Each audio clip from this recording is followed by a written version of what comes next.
Start करना है बेटा जी क्वेश्चन नंबर 38 में कि बेसिक स्ट्रेंथ के ऊपर, ठीक है, आपको पी के बी वैल्यू निकालनी है। तो हम जानते हैं कि आपका जो पी के बी वैल्यू होता है वो माइनस लॉग ऑफ के बी होता है, ठीक है। तो जिसकी लार्जर वैल्यू के बी की होगी उसकी smaller value of P K B होगी, और जब smaller value of P K B होगी तो वो स्ट्रॉन्गर उसका बेस होगा, ठीक है।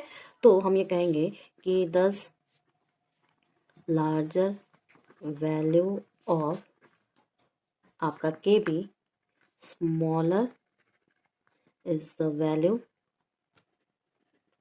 ऑफ पी के बी, ठीक है।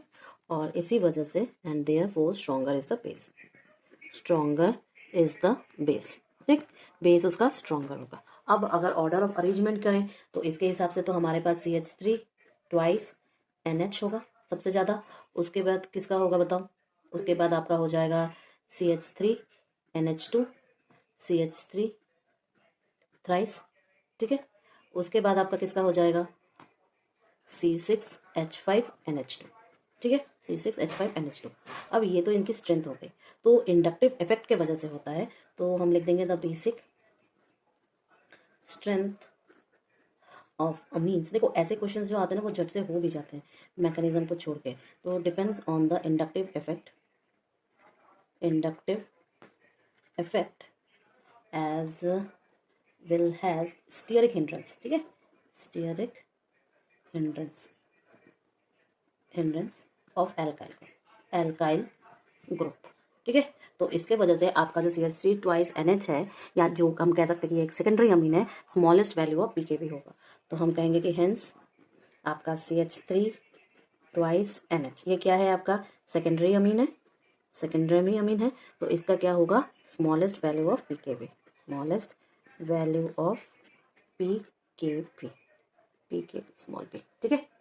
Now see the next question, ये क्या कह रहा है कि केमिकल रिएक्शन है अमीन क्लोरोफॉर्म और KOH का, जो AB दे रहा है, तो हमें फाइंड आउट करना है, ठीक है। क्वेश्चन नंबर 42 कैसे करेंगे इसको फाइंड आउट, तो सीधा सीधा रिएक्शंस लिखते हैं। क्या है आपका CH3 CH2 NH2 प्लस आपका CHCl3 प्लस 3 एल्कोहलिक KOH हो जाएगा, ठीक है। एल्कोहलिक लिख दो, देगा क्या आपका CH3 CH2 डाइजोनियम सॉल्ट के, अरे डाइजोनियम सॉल्ट बोल रहे हैं, आपका N और C का ट्रिपल बॉन्ड प्रोडक्ट, ठीक है, और प्लस 3 KCl देगा प्लस 3 H2O देगा। तो हम ये कहेंगे बेटा कि ये कौन सा रिएक्शन हो गया, मैंने आपको बोला ना यहाँ पर ये जो पार्ट है, देखो यही पार्ट इसका मेन पॉइंट है, और ये क्या दे रहा है, ये एक आइसोसाइनाइड दे रहा है, ये एक आइसोसाइनाइड दे रहा है, तो हम ये कह सकते हैं कि ये आपका कार्बिल अमीन रिएक्शन है, ठीक है। तो मैं बोल दूंगी कि ये आपका above reaction is carbyl amine reaction, carbyl amine reaction in which आपका आइसोसाइनाइड्स और carbyl amines are produced, amines are produced, ठीक है, okay. Now see question number 39, ये अच्छा क्वेश्चन है, इसमें कुछ रिएक्शन नहीं दिया गया, बस A और B बोला है, ठीक है। एक कंपाउंड है A जो रिएक्ट कर रहा है NH3 से, और B दे रहा है, जो B को हीट करने पर C दे रहा है, C in the presence of KOH reacts with Br2 to give CH3 CH2 NH2। A क्या है, बहुत अच्छा है, जैसे कि मैंने कहा ऐसे जो होते हैं ना इनका एक स्केलेटन लिखा जाता है। जैसे देखो A जो है NH3 के प्रेजेंस में आपको B दे रहा है, B को फिर हीट कर रहे हैं, C दे रहा है, फिर इसको KOH Br2 से ट्रीट कर रहे हैं, तो आपको CH3 CH2 NH2 दे रहा है, तो आपको फाइंड आउट करना है A, ठीक है। तो ये क्या दे रहा है, अमीन दे रहा है, क्योंकि इसके प्रेजेंट में ये अमीन दे रहा है, यानी कि ये हॉफमैन ब्रोमाइड रिएक्शन है, ठीक है। तो मैं कह रही हूँ कि यहाँ पर आपका कौन सा रिएक्शन हो रहा है, यहाँ पर आपका हॉफमैन ब्रोमाइड रिएक्शन हो रहा है, ठीक है। और इसमें आपके एसिड अमीन्स जो होते हैं वो रीअरेंजमेंट होगा, ठीक है। सो हम लिख देते हैं यहाँ पे कि this reaction is give by acid amides, ये रिएक्शन एसिडामाइड्स ही दे पाते हैं, ठीक है। सो यहाँ पर एसिडामाइड्स होगा कहीं पे, ओनली इन विच आपके RCH2 C++O NH2O, जो कि ग्रुप अंडरगोज रीअरेंजमेंट, इसीलिए मैंने इस क्वेश्चन को लिया है क्योंकि ये स्केलेटन बेस्ड क्वेश्चन है। अरेंजमेंट अच्छा है ये क्वेश्चन, प्रीवियस ईयर में ये 2013 पे आया था। रीअरेंजमेंट, ठीक है, अलॉन्ग विथ आपका the loss of CO2 molecule, ठीक है। तो कंपाउंड सी भी कोई एसिड ही होना चाहिए, इसका मतलब कंपाउंड सी कोई एसिड होना चाहिए।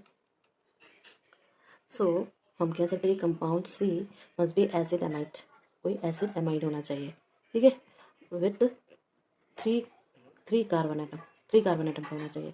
तो सी को हम क्या लिख सकते हैं, CH3 CH2 C++O NH लिख सकते हैं, ठीक है।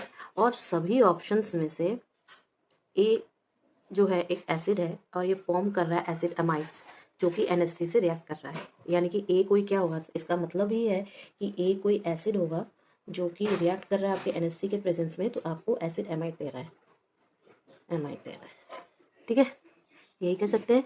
तो जो एसिड होगा उसमें ज़रूर 3 कार्बन एटम्स होंगे, तो कंपाउंड ए में यानी कि एसिड ए में आपका 3 कार्बन एटम्स के एसिड होगा, 3 कार्बन एटम का एसिड होगा और 3 कार्बन का एसिड होगा, यानी कि मैं ये कह सकती हूँ कि ये ऐसा होना चाहिए CH3 CH2 COH, ठीक है, ये होना चाहिए। यानी कि अगर मैं इस कुल रिएक्शंस को बोलूँ, कितना सुंदर रिएक्शन देखिए कि CH3 CH2 COOH को NH3 से ट्रीट करेंगे बेटा, तो ये बनेगा CH3 CH2 COO minus NH4 plus, ठीक है। फिर इसको हीट करेंगे तो ये बनेगा CH3 CH2 double bond NH2, ठीक है।